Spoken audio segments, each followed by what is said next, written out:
दोस्तों, स्वागत है एक बार फिर से आपका अपने YouTube चैनल पेरेंट्स ड्रीम में। साथियों, आज हम पढ़ेंगे हिंदी का एक बहुत ही महत्वपूर्ण टॉपिक वचन। साथियों, यह बहुत ही इंपॉर्टेंट टॉपिक है हिंदी के किसी भी कम्पिटिटिव एग्जामों के लिए। तो आज इसका हम पहले थ्योरिकल पढ़ेंगे। इसके जस्ट एक दिन बाद मैं इस पर ऑब्जेक्टिव टाइप का एक वीडियो अपलोड करूँगा जिसमें आप अपना स्कोर लिखना ना भूलेंगे। तो साथियों, चलिए देखते हैं कि वचन क्या है, कितने प्रकार के होते हैं, हम कैसे पहचानेंगे कि यह एक वचन है कि बहुवचन। साथियों, सबसे पहले आप जानिए कि वचन कहते किसे हैं, वचन की परिभाषा। तो संज्ञा, सर्वनाम, विशेषण और क्रिया के जिस रूप में संख्या का बोध हो, किसका बोध हो, संख्या का बोध हो, उसे वचन कहते हैं। संज्ञा, सर्वनाम, विशेषण और क्रिया के जिस रूप में संज्ञा का बोध हो उसे क्या कहते हैं, वचन कहते हैं। जैसे तालाब में मछलियाँ तैर रही हैं। तालाब में क्या तैर रही हैं, मछलियाँ तैर रही हैं। इसमें क्या है, मछलियाँ संख्या है। क्या है, मछलियाँ संख्या है। माली पौधे सींच रहा है। सात प्रकार हम पहचानते हैं कि यह एक वचन है कि बहुवचन। यह तो आपका पहले वचन की परिभाषा थी। अब हम देखेंगे कि वचन कितने प्रकार के होते हैं। आपके एग्जाम में ऐसे प्रश्न पूछेगा कि वचन निम्नलिखित में से कितने प्रकार के होते हैं। लेकिन यह जो वचन है यह हिंदी के हैं। किसके हैं, हिंदी के। इसको ध्यान दीजिएगा। संस्कृत में अलग होते हैं। बस क्या होता है, उसमें एक वचन और हो जाता है, वो द्विवचन। और हिंदी में कभी पूछे तो हिंदी में कितने वचन होते हैं, दो प्रकार के वचन होते हैं, और संस्कृत में तीन। तो आज हम पढ़ रहे हैं हिंदी, इसके बाद पढ़ाएंगे हम संस्कृत। तो हिंदी में कितने प्रकार के वचन होते हैं, दो प्रकार के वचन। कौन कौन से देख लेते हैं हम। एक वचन, बहुवचन। एक वचन, बहुवचन। हिंदी में पहले तो आपको बता ही दिया कि दो प्रकार के वचन होते हैं। अब देखते हैं कि एक वचन हम कैसे पहचानेंगे। शब्दों के जिस रूप से एक वस्तु का बोध हो उसे हम एक वचन कहते हैं। क्या कहते हैं, एक वचन कहते हैं। अब पूछोगे कि सर हम कैसे पहचानेंगे कि यह एक वचन है।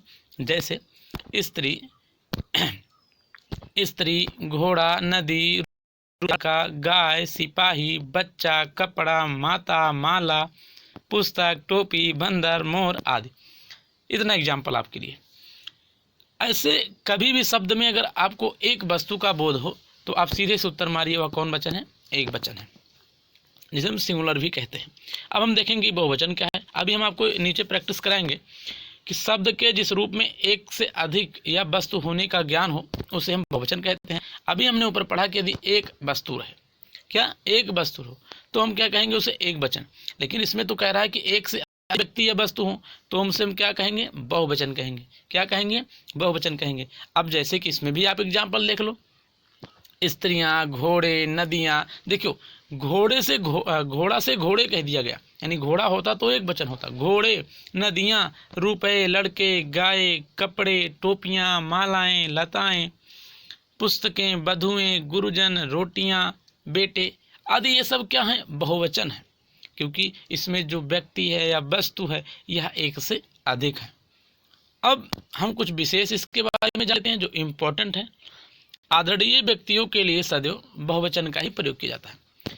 इस पॉइंट को हमेशा आप कॉपी में नोट करते रहिए। Very very important question for your exam. और यह वीडियो चाहे आप यूपी टेट की तैयारी कर रहे हैं, सुपर टेट की तैयारी कर रहे हैं, सी टेट या किसी भी प्रतियोगी परीक्षाओं, UP BEd entrance exam, UPP या किसी भी प्रतियोगी परीक्षाओं के लिए काफ़ी मोस्टफुल इंपॉर्टेंट है। आदरणीय व्यक्तियों के लिए हम सदैव बहुवचन का ही प्रयोग करते हैं। जैसे पापा जी कल मुंबई जाएंगे। फादर हमारे क्या होते हैं, आदरणीय होते हैं। तो ऐसे जगह पर हमें बताया गया है कि हम हमेशा बहुवचन का प्रयोग करेंगे। किसका, बहुवचन का प्रयोग करेंगे। द्रव्य सूचक संज्ञाएं एक वचन में ही प्रयोग होती हैं। जैसे पानी, तेल, घी, दूध। इन्हें हम, ये किस श्रेणी में रखी जाती हैं, आपका यहाँ से दो क्वेश्चन बन गया। ये द्रव्य सूचक के अंतर्गत रखी जाती हैं, द्रव्य सूचक संज्ञा। और इन्हें जो है हम हमेशा सिंगुलर यानी एक वचन के अंतर्गत प्रयोग करते हैं। अब इसी तरह देख लेते हैं और क्या टॉपिक बन रहा है कि संबंध दर्शाने वाली कुछ संज्ञाएं एक वचन और बहुवचन में भी एक समान रहती हैं। जैसे ताई, मामा, दादा, नाना, चाचा आदि।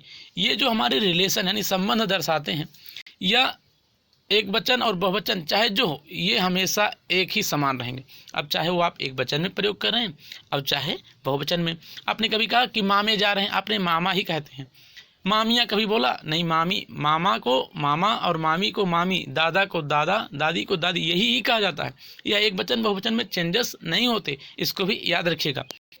अब देखते हैं कि कुछ शब्द सदैव बहुवचन में ही प्रयोग किए जाते हैं, जैसे दाम, दर्शन, प्राण, आंसू आदि।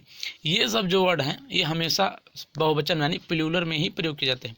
इन वर्डों को याद रख लीजिए। दाम, तुम्हारे, इसके दाम क्या हैं, इसके दाम,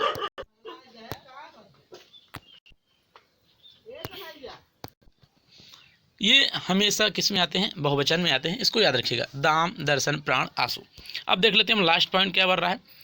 सामान्यतः एक संख्या के लिए एक वचन और अनेक संख्याओं के लिए बहुवचन प्रयोग होता है। इसको भी इंपॉर्टेंट लगाकर आप कहीं अपनी कॉपी में नोट कर लीजिए कि सामान्यतः एक संख्या के लिए एक वचन और अनेक संख्याओं के लिए बहुवचन प्रयोग होता है।